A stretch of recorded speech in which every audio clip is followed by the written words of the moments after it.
আজকে আমি তোমাদের পঞ্চম শ্রেণীর আমার গণিত বইয়ের 130, 131 ও 132 এই তিনটি পৃষ্ঠা নিয়ে আলোচনা করছি।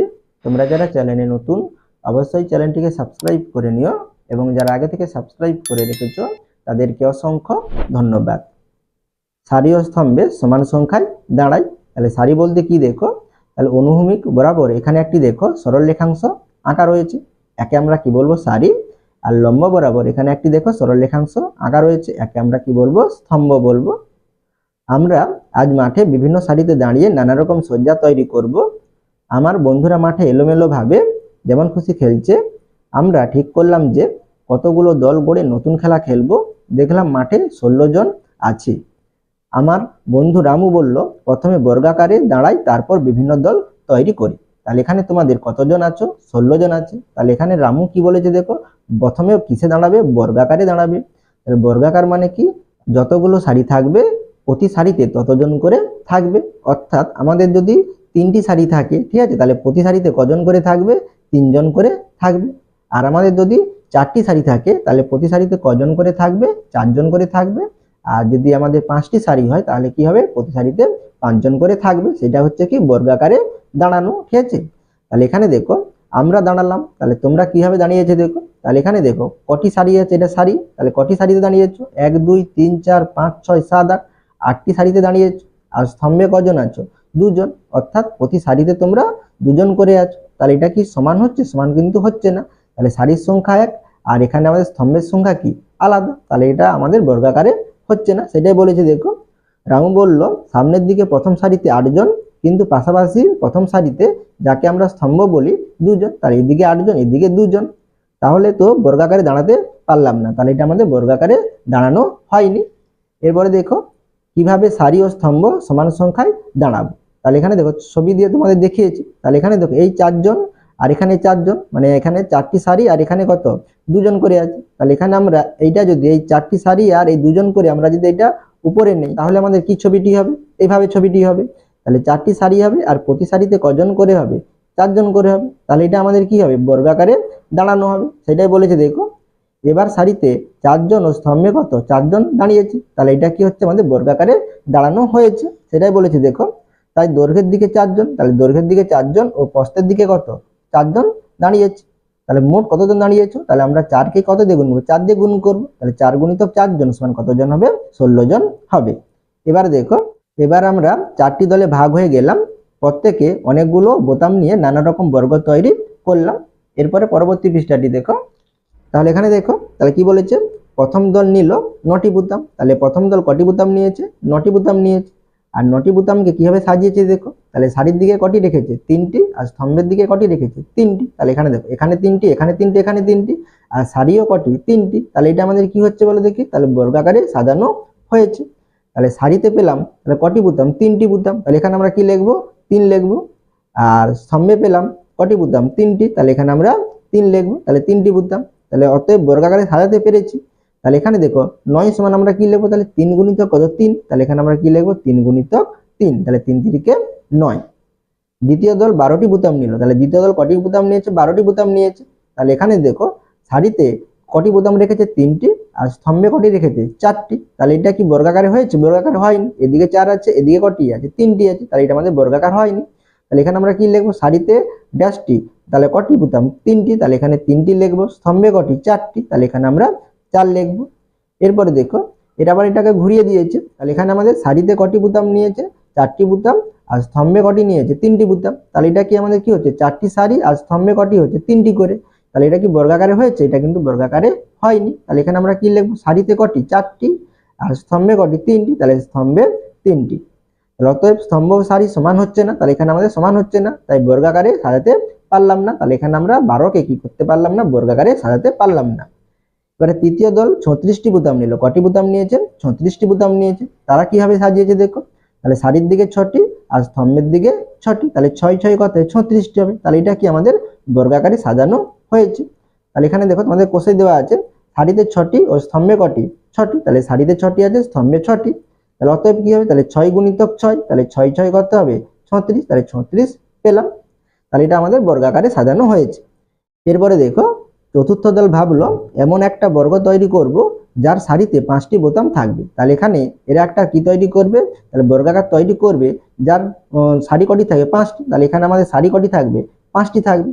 তাহলে এখানে যদি 5টি সারি থাকে তাহলে এখানে স্তম্ভেও কি থাকবে, তাহলে 5টি করে আমাদের নিতে হবে, বোতাম রাখতে হবে, তবেই সেটা কি হবে, বর্গাকারে হবে। তাহলে আমরা সারিতে যদি 5 নেই তাহলে আমরা স্তম্ভের দিকে কি করতে হবে, 5টি করে বোতাম রাখতে হবে। তাহলে এখানে আমরা কি লিখবো, সুতরাং স্তম্ভেও কটি বোতাম নিতে হবে, 5টি বোতাম, তাহলে 5টি বোতাম রাখতে হবে। তাহলে এখানে আমরা কি করব, তাহলে এদিকে আমরা 5টি বোতাম নেব, এদিকে আমরা কি করব, 5টি বোতাম রাখবো। তাহলে এভাবে শুরু করব। তাহলে এদিকে 1 2 3 4 5 প্রথমে রাখবো, তারপরে 1 2 3 4 5, তারপরে এভাবে রাখবো। তারপরে আমরা কি করব, একটি বোতাম করে এভাবে সাজিয়ে রাখবো, সেটাই বলেছে। এভাবে শুরু করে আর সারিতে 5টি ও স্তম্ভে কটি, 5টি। তাহলে এদিকে 5টি, আমাদের এদিকে 5টি হয়ে যাবে।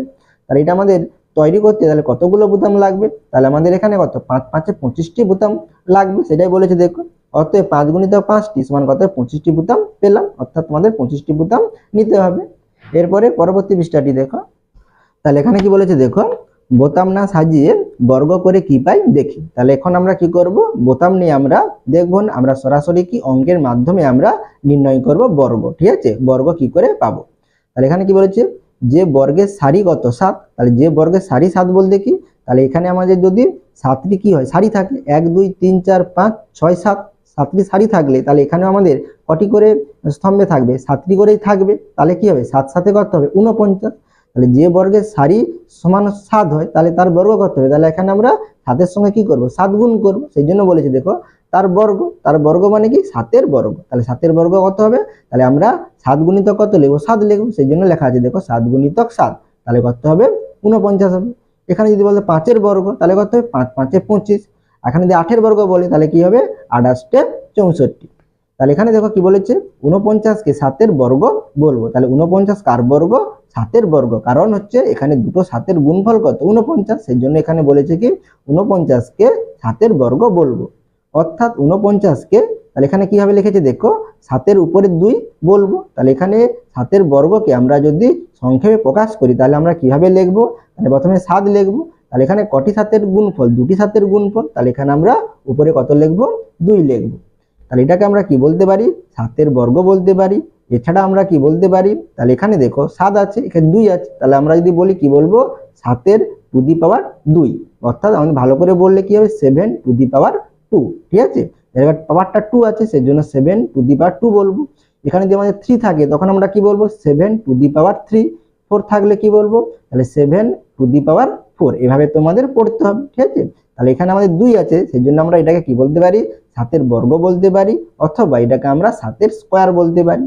তাহলে এখানে 7 গুণিতক 7 অর্থাৎ কি, তাহলে এখানে সারির দিকে 7টি থাকবে আর স্তম্ভের দিকে কি 7টি থাকবে, তাহলে এটা আমাদের কি হবে, বর্গাকার হবে। তাহলে বর্গাকারকে আমরা কি বলি, ইংরেজিতে স্কয়ার বলি, সেই জন্য এটাকে আমরা কি বলতে পারি, 7-এর স্কয়ার। এখানে যদি 5 থাকে তাহলে আমরা কি বলবো, 5-এর স্কয়ার, ঠিক আছে। তাহলে 7-এর উপরে 2 থাকলে সেটা কি হবে, দুটি 7-এর গুণফল। তাহলে 3 থাকলে কি হবে, তিনটি 7-এর গুণফল। এবার দেখো ফাঁকা ঘরে সঠিক সংখ্যা বসাই। তাহলে এখানে 3-এর কি আছে, স্কয়ার আছে, তাহলে এটা আমরা 3-এর স্কয়ার বলতে পারি, বা কি বলতে পারি, 3 টু দি পাওয়ার 2 বলবো, ঠিক আছে, বা 3-এর বর্গ বলবো। 3-এর বর্গ সমান তাহলে কি হবে, দুটি 3-এর গুণফল। তাহলে 3 গুণিতক 3 সমান কত হবে, 3 3 9। তাহলে এখানে দেখো কত আছে, 4-এর উপরে 2 আছে, তাহলে এটাকে আমরা কি বলবো, 4-এর বর্গ বলবো, বা কি বলতে পারি, 4 টু দি পাওয়ার 2 বলতে পারি, ঠিক আছে, বা 4-এর স্কয়ার বলতে পারি। তাহলে 4-এর বর্গ সমান কটি 4-এর গুণফল, তাহলে এখানে 2 আছে, তাহলে কি হবে, দুটি 4-এর গুণফল। তাহলে 4 গুণিতক কত 4, তাহলে 4 4 কত 16।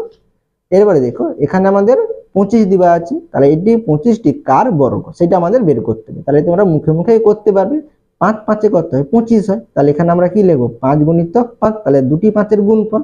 তাহলে এখানে আমরা 5-এর উপরে কি দেবো, স্কয়ার দেবো, অর্থাৎ 2 লিখবো। এরপরে দেখো এখানে 36 আছে, তাহলে 6 6 কত হয় 36 হয়। তাহলে এখানে আমরা কত লিখবো, 6 গুণিতক 6 লিখবো। কিন্তু এখানে যদি তোমাদের বড় সংখ্যা থাকে, ঠিক আছে, তখন তো তোমরা মুখে মুখে নামতা ডেকে করতে পারবে না, তখন তোমাদের কি করতে হবে, কোষে এখানে লিখতে হবে। আমি সেটা তোমাদের কোষে দেখিয়ে দিচ্ছি কিভাবে তোমরা করবে, সেটা তোমাদের পরবর্তী পৃষ্ঠাগুলোতে আছে। তাহলে এখানে দেখো 36কে আমরা কি করব, মৌলিক উৎপাদকে বিশ্লেষণ করব। তাহলে প্রথমে 2 দিয়ে দেবো, তাহলে 2 একে 2 আর 1 বাড়বে 16, তাহলে 2 8 16। এরপরে কত দেবো, 2 দিয়ে দেবো, তাহলে 2 লং কত 18। এরপরে কত দিয়ে দেবো, তাহলে 3 3 9। তাহলে এখানে আমরা 36কে কি লিখতে পারি, তাহলে 2 গুণিতক 2 গুণিতক 3 গুণিতক 3 লিখতে পারি। তাহলে এখানে দেখো, তাহলে কটি 2 আছে, দুটি 2 আর দুটি 3 আছে, তাহলে আমরা একটি 2 নেব একটি 3 নেব, তাহলে পরস্পর আমরা লিখবো 2 এর পর 2 গুণিতক 3 লিখবো, তারপরে আমরা আবার কি লিখবো 2 গুণিতক 3 লিখবো, তাহলে গুণিতক 2 গুণিতক 3।